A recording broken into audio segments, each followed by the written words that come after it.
Okay, so hari ni kita ada satu topik yang sangat hangat, which is ditipu oleh kontraktor ataupun ditipu oleh ID. Okay, so this is a very hot topic sebab bayangkan rumah you dah renovate separuh jalan, dah buka semua benda, sekali projek terbengkalai, kontraktor lari. So, apakah punca dia and what should we do to avoid benda-benda ni?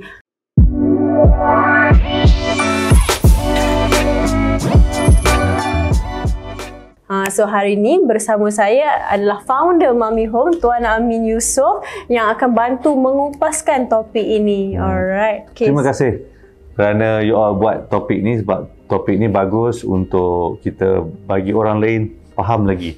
Faham supaya boleh elak nak buat kesilapan. Okey. Apakah yang kita nak jawab soalan hari ni? Okay, so I think there's a few questions di sini Tuan Amin. So memandangkan Tuan Amin dah berada di dalam bidang interior design and renovation ni dah almost 15 years. Tuan ada pengalaman dengan corporate, commercial, dan lately memang Mami Home betul-betul fokus kepada pemilik kediaman, kepada rumah-rumah. So mungkin Tuan boleh kongsikan your expertise kan, apa sebenarnya punca benda ni boleh berlaku. Sebab sekarang masyarakat dah jadi takut, ambil dengan ID pun boleh kena tipu, ambil dengan kontraktor pun boleh kena tipu. So apakah punca sebenarnya penipuan ni boleh berlaku? Okay, I think kalau punca punya topik ni banyak punca, tapi kita nak juga pandangan daripada audiens. Apakah yang anda rasa punca-punca kontraktor ni boleh lari ataupun ID tu boleh lari? Cuba anda listkan juga kat bawah tu supaya kita boleh bersama-sama kita nak tengok. So, apakah punca yang kita nampak always jadi adalah bila klien always cari yang murah, yang tidak berasas. Kan? Dia ni kena cakap bagi habis. Murah yang tidak berasas. Okay, so maksud murah tak berasas tu macam mana tu? So sometimes orang akan pilih murah tapi rupanya dia tak ada design pun. Maksudnya dia dapat harga tu tanpa ada design. So kalau dapat harga tanpa ada design, adakah itu ada tak sumber harga tu tepat? So bila sumber harga tu dia tidak tepat, harga tu kurang tepat. So bila harga tu kurang tepat, dia akan jadi rendah ke ataupun mahal sangat ke. So pendek-pendek kata, owner ataupun owner rumah ni dalam keadaan yang salah. So bila dia duduk dalam keadaan yang salah, dia akan buat keputusan yang salah juga, which is dia akan pilih orang yang salah. So bila dia faham, punca dia sebab dia nak dapatkan harga yang murah. Dia tak ada salah murah tu, tapi dia tak ada asas. Dekat mana harga tu datang. So itu adalah punca yang paling besar, paling kuat sekali yang orang boleh buat salah benda ni. Which is kalau kita tengok tadi tu macam Tuan kata, basically quotation tu murah tanpa ada design. Murah tanpa ada design. Sebab dia tak ada reference mana datang, apakah item-item tu semua. So apa lagi risiko bila terima quotation tanpa sebarang design ni? Adakah macam ada hidden cost ke? Apa lagi risiko yang ada kat situ Tuan? Okay, kalau kita boleh lihat apakah risk bila kita tak ada documentation ni.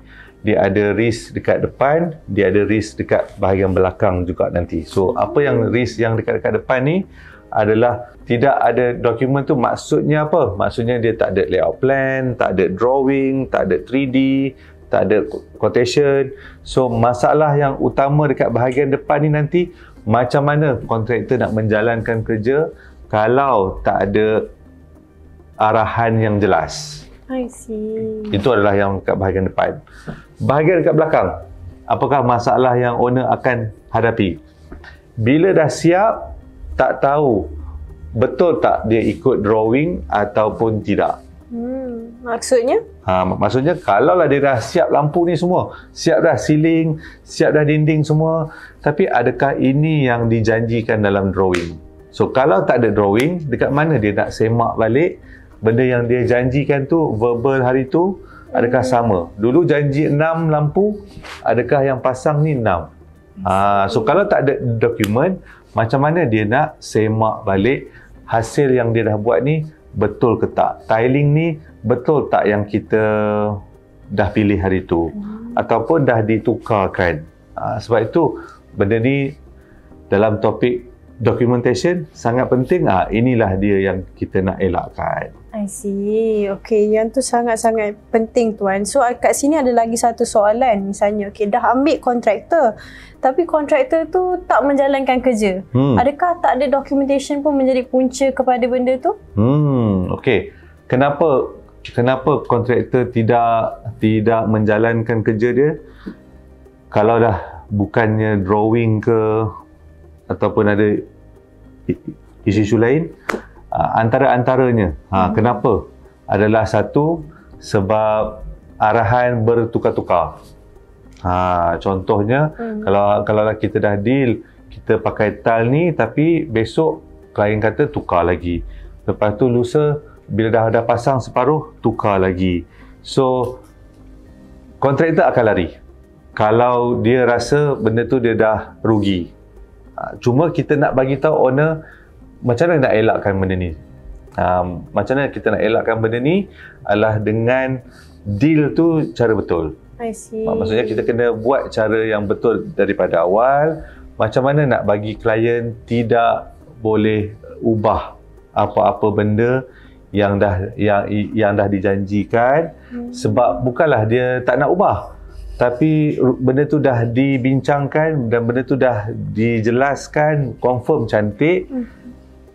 Sebab itu owner tidak perlu buat perubahan-perubahan yang drastik semasa projek tu dah dijalankan. I see. Sebab kita dah selamatkan benda tu. Faham. So maksud tuan kat sini dalam punca berlakunya kontraktor lari atau renovasi terbengkalai, dia ada peranan daripada dua-dua pihak lah. Betul. Satu, kalau kontraktor tu tak bertanggungjawab dengan harganya, dengan kerja-kerjanya. Lagi satu side, kalau homeowner tu sendiri tak ready kan documentation yang lengkap untuk kontraktor tu dan menyelamatkan kedua-dua pihak. Betul. I see. So tuan, sepandang tuan 15 tahun ni, pernah ke ada pengalaman contoh subkontraktor lari ke, panel lari ke? Alright, so kalaulah owner rumah pun hadapi kes-kes yang kontraktor lari ni, so jangan lupa macam kami punya site pun as a interior contractor pun akan berlaku benda ni juga. Kan ada yang kami dah bayar tapi mereka lari sebab mereka nak roll duit. So bayangkanlah kalau ini berlaku kepada anda. Cuma bezanya kalau benda tu berlaku kepada kami ada banyak option yang kita boleh uruskan. Kita boleh tanggung benda ni. Kita boleh apa? Kita boleh selamatkan lagi. Tapi kalau benda ni jadi kepada anda dah tak ada pilihan untuk anda nak betulkan balik. So itu beza dia. Benda jadi kepada semua pihak, tapi macam mana yang lebih selamat untuk owner. Macam mana benda ni boleh diuruskan dengan lebih baik. Adakah owner mampu handle ataupun owner boleh serahkan kepada orang yang boleh handle benda ni. I see. So maksudnya kat sini dia lain kalau direct dengan kontraktor terus atau pergi dengan ID yang macam mana pun ID tu tak lari. So kalau kontraktor lari, ID tu yang akan carikan orang lain untuk siapkan kerja tu. Betul. So itulah yang owner kena faham betapa indahnya, betapa selamatnya.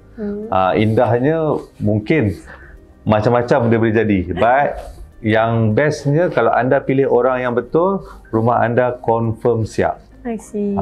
InsyaAllah confirm siap. Macam mana jadi pun confirm siap.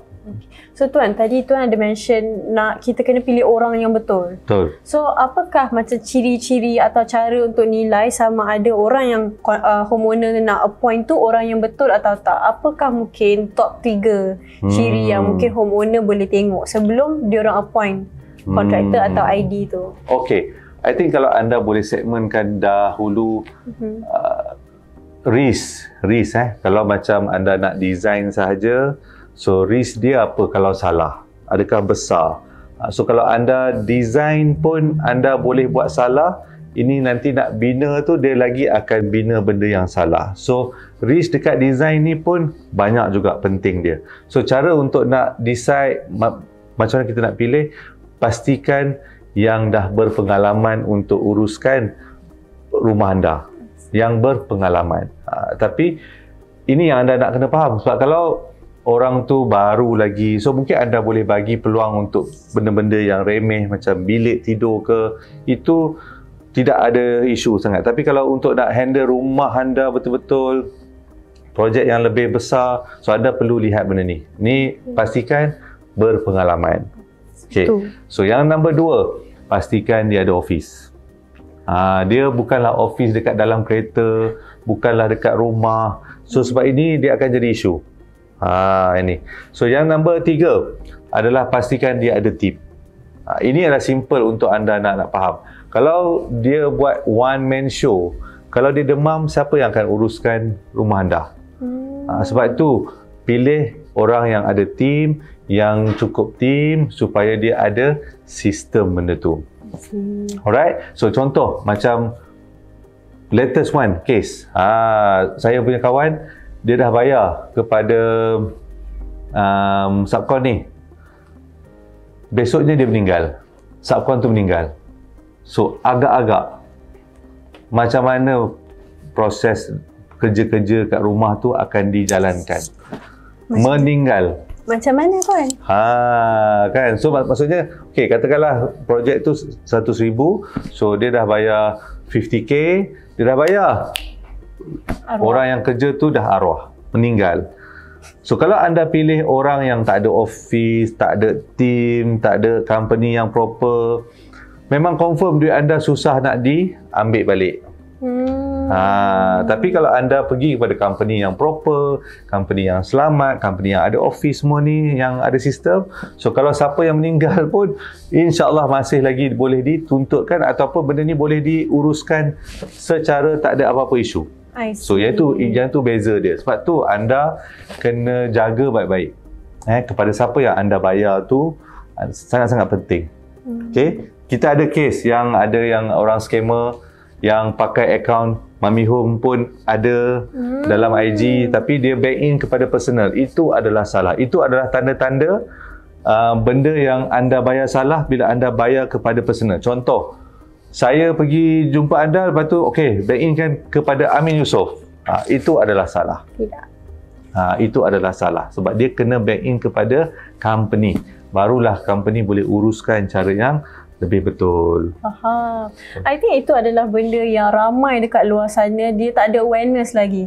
Tak faham sebab mungkin orang tak boleh bezakan director dengan company adalah dua entiti yang berbeza. So kalau macam yang tuan kongsikan tu, nak make sure benda tu selamat, kena make sure director tu dia ada company dia. Kalau betul. Tak, yang macam tuan cakap tu, dia dah arwah, duit tu pun kira sadaqallahul azim. Betul. So sama ada dia arwah tiba-tiba dia balik Indon, ataupun dia balik Filipin, mana Bangladesh ke, habis. Sebab itu sangat-sangat penting kita faham untuk nak bagi selamatkan owner-owner rumah ni. I see. Okay tuan. So lagi satu. So sekarang ni ramai yang tengah risau. Tapi takkanlah dalam takut tak boleh nak buat renovasi langsung. So apakah kalaulah step-step untuk diorang selamat dalam renovasi ni supaya tak ditipu? Apakah cara nak elak ditipu kontraktor? Alright. So I think tadi kita dah jawab macam mana kita nak pilih. Okay. So tapi apa yang anda kena ada pula? Tadi dah pilih satu hal. So now apa yang anda perlukan? So anda perlukan adalah satu layout plan untuk anda punya part. Rumah anda, bukannya rumah jiran anda. Okay, so rumah anda satu part. So nombor 2, anda perlukan 3D. Supaya apa? Supaya anda lebih jelas macam mana rupa rumah ni bila dah siap. Adakah yang belum lagi tahu tentang 3D? 3D ni adalah 3D perspektif ataupun gambaran overall rumah tu nanti. So kalau anda buat interior sahaja, interior dalaman sahaja. Tapi kalau anda ada nak extend dapur, extend bilik master bedroom, extend tepi, anda perlukan gambaran daripada luar rumah pula. So kalau anda ada masalah benda tu, anda boleh DM juga kita supaya kita boleh tunjukkan macam mana rupa gambaran-gambaran ni. So bila dah ada gambaran ni, anda kena ada apa? Barulah anda boleh dapatkan quotation yang berasas kepada design tadi. So kalau bayangkanlah layout plan tak ada, 3D tak ada, tiba-tiba dapat harga. Adakah logik tak benda ni? So dia tak jadi logik. So akibat dia tak logik, maka jadilah kes macam kat belakang ni. Kan? Okay? I think Tuan, ramai yang mungkin ada confuse sikit kat luar sana sebab bagi mereka, diorang dah ada layout dan juga dah dapat harga. So, adakah kalau layout dengan harga sahaja tak memadai? Okay, so confirm akan jadi isu. Kalau anda ada layout plan sahaja dengan ada harga, maka anda akan jadi isu juga. Kenapa boleh jadi isu kan? Kenapa dia boleh jadi isu? Sebab harga ini tidak boleh didetect dekat dalam layout plan ni. Sebab layout plan sahaja dia ada kotak-kotak je. So dia adakah benda ni betul tak macam mana yang kita bayangkan? So cara nak kita bayangkan dengan betul, dia kena ada 3D. So bila dia was-was, layout plan saja dengan harga, so owner duduk dalam keadaan yang was-was. So bila was-was, bayangkanlah 8 bulan, 5 bulan, 4 bulan proses renovasi tu, anda duduk dalam keadaan yang was-was. So itulah yang tidak menyelamatkan owner-owner. So bila anda penuh dengan was-was semua ni, so anda akan intend untuk nak buat benda-benda yang sikit-sikit tukar sebab was-was tu. So akibat dia, kontraktor mungkin boleh lari. Sebab dia nampak ni dah tukar-tukar ni, dah profit dah habis. So that's why dia akan cabut lari. So sebab itu kita jangan bagi peluang untuk orang nak lari, sebab kita kena jelaskan benda-benda ni semua. I see. Okay, itu very important Tuan. Thank you so much for sharing that. I think ramai yang kat luar sana tertanya. Tapi lagi satu sekarang, kerisauan orang pula. Ambil ID tu berbaloi ke? Sebab dia rasa macam untuk dapatkan documentation sahaja. Ramai yang komen kata ambil ID ni mahal, ambil ID ni banyak stigma begitu. Tapi adakah sebenarnya tujuan dia untuk selamatkan di hari yang akan datang? Apa pendapat Tuan berkenaan kenapa kena rancang dulu sebelum buat renovasi? Okay, so kalau kenapa kena rancang dahulu, of course dalam kepakaran kita nak meneliti layout plan, kita nak rancang ni, dia perlu ada skill, perlu ada mata yang betul, perlu ada ilmu. Satu. So bukan pasal mahal ke murah, tapi siapa yang boleh selesaikan masalah. So ramai orang yang kita pun dapat tengok bila orang compare hasil kerja A dengan B, benda yang layout plan yang tak ada makna, design yang tak ada asas, boleh dapat. Sebab anda boleh dapat freelance ke, anda pun boleh dapat murah dengan orang nak bagi free. Tapi selesai tak masalah layout plan anda? Selesai tak isu anda? So kenapa kita nak pergi ke doktor pakar instead of kita boleh pergi ke doktor yang tepi jalan yang dia kata dia tu doktor? Kan? So mesti anda nak selesaikan masalah anda dengan betul, dengan serius. So adakah doktor pakar tu mahal ke murah? I see. So sebab tu knowledge yang doktor tu ada, kita kena respect satu hal, tapi kita kena yakin yang dia boleh selesaikan isu-isu kita.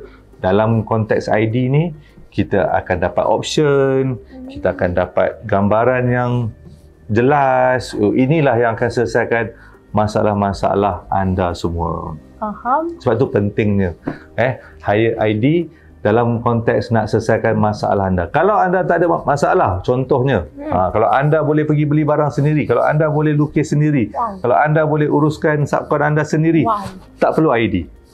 Tak perlu ID sebab anda boleh buat sendiri. So itulah sebabnya. So siapa yang perlu ID? Siapa yang ada kerjaya yang proper, yang dia perlu fokus kepada bisnes dia, kerja dia, yang dia tak ada masa untuk nak pergi survey-survey ni semua, untuk nak pergi beli-beli kapet dekat Nilai, tak ada masa. Itu orang yang perlu ID. Sebab dia ada bajet tapi dia tak ada masa. I see. Untuk nak uruskan. Kalau orang yang ada masa tapi tak ada bajet, macam mana pula? Okey, bagi orang yang ada masa tapi dia tak ada bajet juga Macam mana tu? Apa yang boleh diorang buat dulu? Takkanlah tak ada bajet, tak boleh buat apa-apa langsung kan? That's why Mami Home nak open kepada siapa yang ada masa tapi dia tak ada bajet sangat. Sebab itu kita nak anda faham tentang konsep rancang dahulu sebelum mula renovasi. So sebab itu kita buka kepada anda semua, siapa yang dah dapat kunci rumah, siapa yang dah nak masuk rumah, siapa yang dah submit kepada majlis layout plan, adakah betul ataupun tidak anda ada peluang untuk nak semak dahulu layout plan anda secara percuma. Kita nak buka peluang anda submit layout plan anda, kita akan tengok, kita akan pilih mana yang banyak problem, kita akan kongsikan untuk orang lain pun belajar, untuk anda pun betulkan sebelum anda nak mula renovate. Itu khas untuk orang yang tak ada bajet sangat tapi dia ada masa, tapi anda kena review layout plan anda dulu. Betul ke tidak? Okay, thank you so much Tuan Amin dan Mami Home untuk membuka peluang untuk layout review tu. So tadi siapa perasan Tuan Amin ada mention satu benda yang sangat hangat, which is you dah submit layout plan, you dah ada kontraktor tapi tak yakin lagi layout plan tu betul ke tak. So ini lagi satu isu yang banyak berlaku di mana you dah hire orang tapi baru perasannya layout tu sempit. So yang tu tunggukan live seterusnya untuk kita kupas berkenaan isu itu pula. So jangan lupa bagi mereka yang dah ada layout plan yang inginkan Mami Home bantu review, boleh komen saja di bawah atau DM kami. So itu sahaja. Terima kasih banyak Tuan Amin. Thank you everybody for joining hari ni. Thank you Ida, thank you Hasrin, Najwa, Ainul, thank you Irfan, Vishkam, Azlin, thank you so much for your time.